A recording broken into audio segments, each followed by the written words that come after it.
telepathically. Well, maybe that, or maybe, right?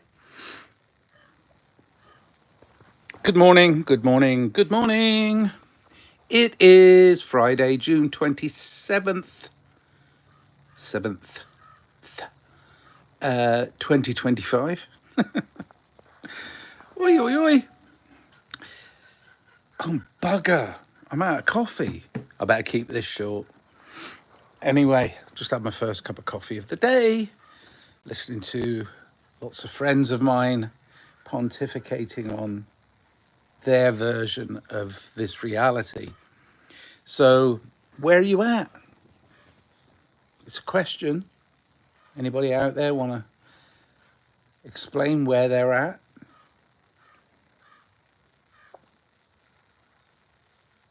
I'm finding that history is constantly rewritten. That's the subtitle of this morning pontification. I'll go up close because I don't want to show everybody. Gosh. I wish this wasn't visual.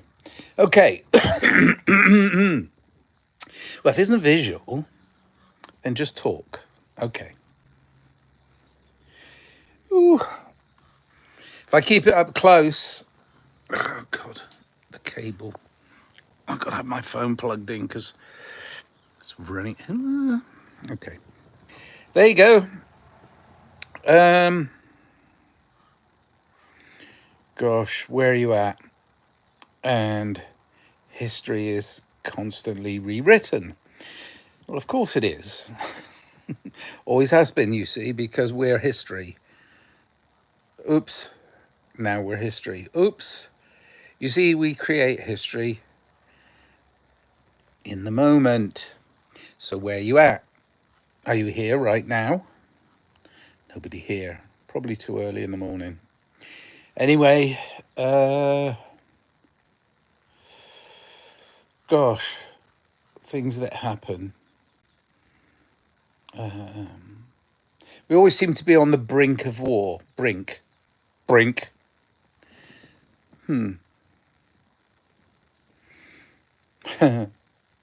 Watched a movie the other day about somebody who worked as a security driver in one of those delivery cash trucks. And it's funny, it's the most common one you see is brinks. Constantly on the brink. Yes, precipice. Staring into the void I can't avoid.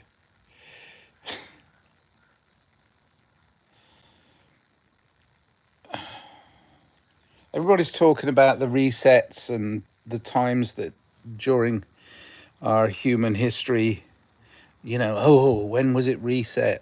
Tartaria, the mud floods, Tower of Babel, these things, these events that we've been led to believe were or were not true, are or are not true. Hello, Grind Time 33. Hi, Grind Time 33. Somehow people think that if you put two same numbers together, that's powerful gematria. Somebody just texted me, but I can look at my text on another screen. We're getting to the stage now where multiple screens are entirely necessary for us to even contemplate any form of communication. So I shall look there, and there she is.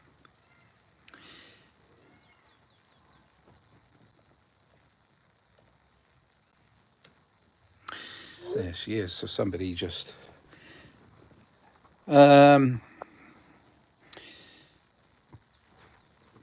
yeah, I mean, what drives us? What drives us as human beings? Obviously I'm male, so I have this fucking stupid bottom half. Oh, talking of which, funnily enough, I don't this is why I'm doing close up, even though it's not what I like to look at. Maybe you can look at the artwork over there. There's artwork over there. Maybe if I flip it round and I just talk. How's that? Yeah, that's pretty. It's just rotating artwork that was chosen by Mr. Apple. But it's quite pretty. There you go. I can talk and you don't have to look at my naked self, because that was a problem. Because the reason I'm mentioning it is because yesterday I got a community strike, or community. I went against the community guidelines of a social platform called TikTok, which quite a lot of people are using apparently, thinking that it's going to be a little more lenient than YouTube and stuff like that, which is all rubbish, isn't it? Because they're all rubbish. They've turned into rubbish. They didn't start out as rubbish. I think social media platforms are very important, but the reason I got a community strike guideline was because I was sat at the piano Reeves. I was sat at that piano and I was playing a piece of music, and it was just, the bare bones of writing a song. And I thought, oh, am I going to remember this? So I propped my phone up and recorded using the ambience of the room, me sat at the bench. But really what I was trying to capture was the sound. So as I can take the sound from the video and use it as the basis of writing a new song, because I had this tune going through my head, right? So I was like, okay, just quickly capture it. And I didn't think much of it. And then I listened to it back and I thought, oh, that sounds cool on its own, just the piano, because of the reverberation around the room and the way in which the slightly out of tune piano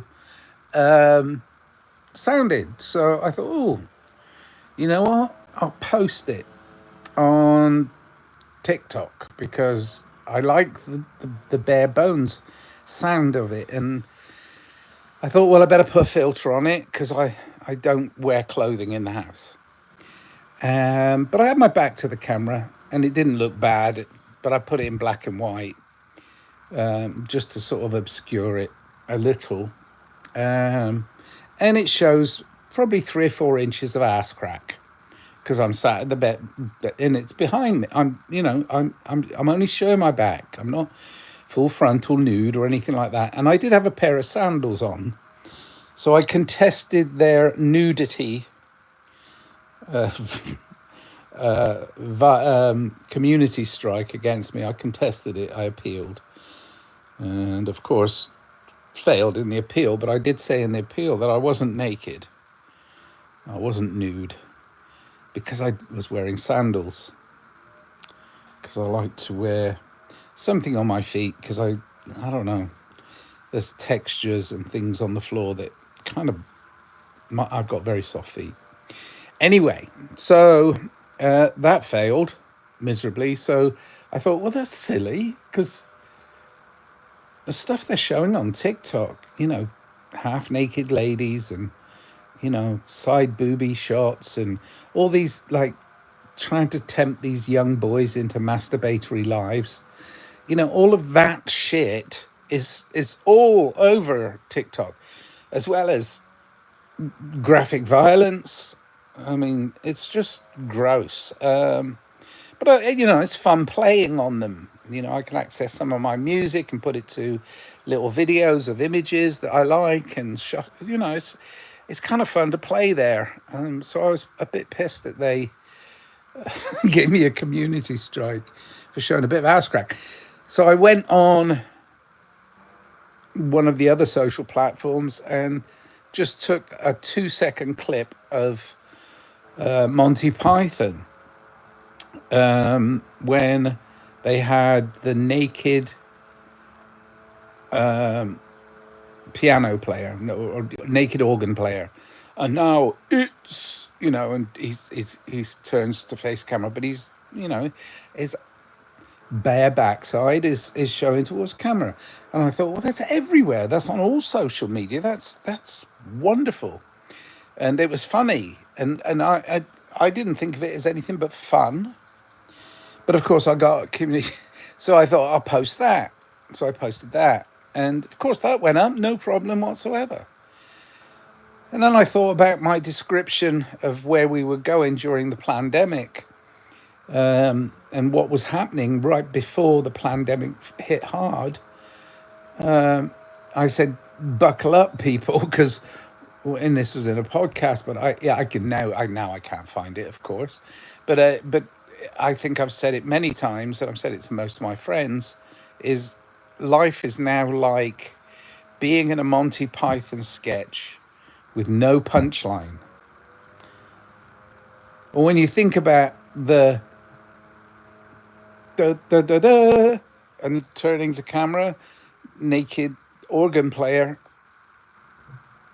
that's not in and of itself funny. It's just absurd, right? So the absurdity of where we're at right now has to be accepted. We have to accept that this absurd world, this absurd society, this is absurd society that is running around like chickens with their heads off. That's a gross expression, isn't it?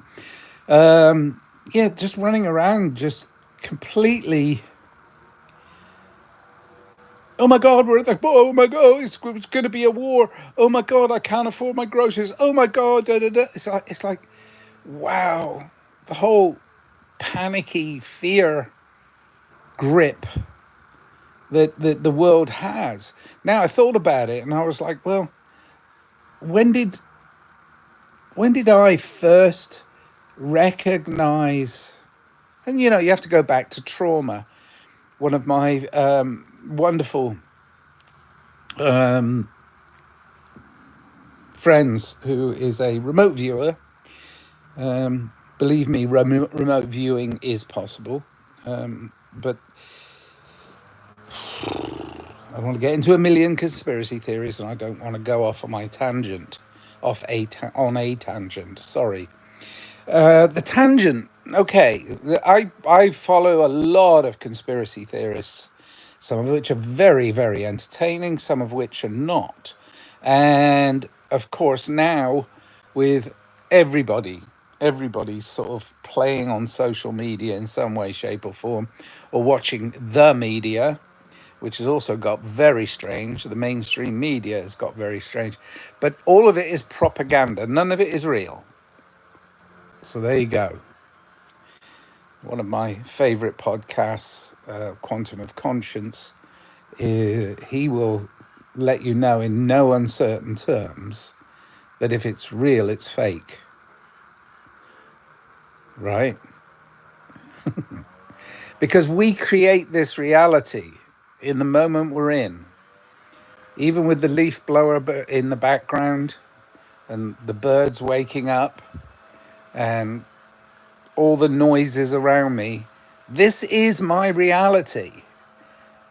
But nobody else is here. Nobody else is here to witness my reality. We're at a point, I believe, where some of the more esoteric teachings of Tao are becoming real. It's the sound of one hand clapping. You see, we're some of the more vibrant koans, Koan, that the masters used to use to shock people into not questioning every little detail, but to accept that which is. It's really, really hard for many people who have had specific guidelines, rules, regulations, ways of doing things, specific guidelines leading them on a perspective path. You know, when you look at some paintings, I'm looking at paintings right now.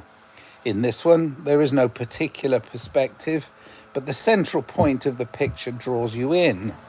But in many, many paintings and many, many pieces of art, your perception is of a perspective, and yet it's flat. You see, it's a flat screen, but your perception is drawn usually to the horizon, and that's a very masterly thing to do if you're a painter. You have to present the horizon. Most of these pictures that I'm seeing on here are more of the expressionist type, but there are many pieces of art that will draw you to the center of them. Isn't that beautiful? Look at that. And yet when you get up close to it, it's just daubs of paint. But you know, you get really, really close to it. I mean, the real painting, not this digital facsimile. And again, there we are, digital facsimile. When you get up real close to it, it's not real. It's pixels, it's dots, it's ones and zeros. So here's my take on all that is, as far as possible, remove yourself from the digital realm and look at real nature. You see, I'm looking at a massive, brilliant rendition, digital rendition of the natural beauty of flowers, but I can just step closer to that window or over to the door. I mean, look at that, isn't that beautiful? But that's more beautiful. See, there's a reality that is more beautiful than this digital reproduction. Not that it's bad, I think it's beautiful.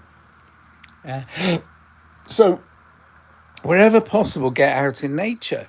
Get out, and even if you just sit outside. In fact, oops, excuse me, when I make my second cup of coffee, I'm hiccuping now. Good Lord. When I make my second cup of coffee, I'm going to sit outside. Oh, fuck, that means I have to put clothes on. Scare the neighbours. I'd only scare them if I gave them a magnifying glass. Oh, drink of water. Oh, Adam's Ale. Adam's Ale.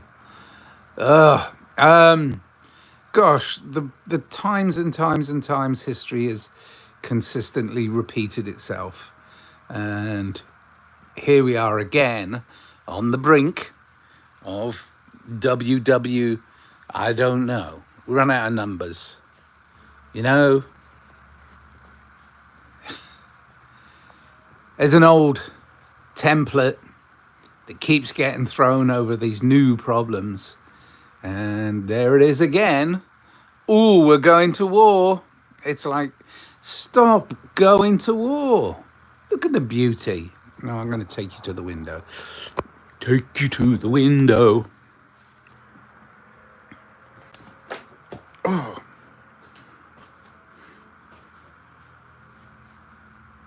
Look how beautiful it is with the light, you know, against that tree. Just the single beauty of that. Oh my gosh. Hoo hoo hoo. Versus this digital splodgy note. But I mean, it is beautiful. And I do have a great appreciation of art, you know? I do. And I try and create great music sometimes on old machines. But I'm not always successful. at creating that which I hear in my head, and I try to transcribe into music, you know. Anyway, that's the end of my pontification. Have a beautiful day, everybody. It is a beautiful day. It really is. Get out in nature, live, love life, and yeah. This is a painting I've often admired. It's actually an etching of a lithograph, and it's a copy of an etching of a lithograph, whatever it is. But yeah, that's one of my favorites. And it's, you know, it's from a great story. It's a rendition of the story of Daniel in the lion's den, having faith, staring down the lions in a peaceful, kind way, and I think it's rather wonderful, and it's a great story. Bye then. Love you. Stories are energy. I love you very much. All right, that's it. That's the end of my morning pontification, which was going to be like 2 minutes, but ended up being way too long.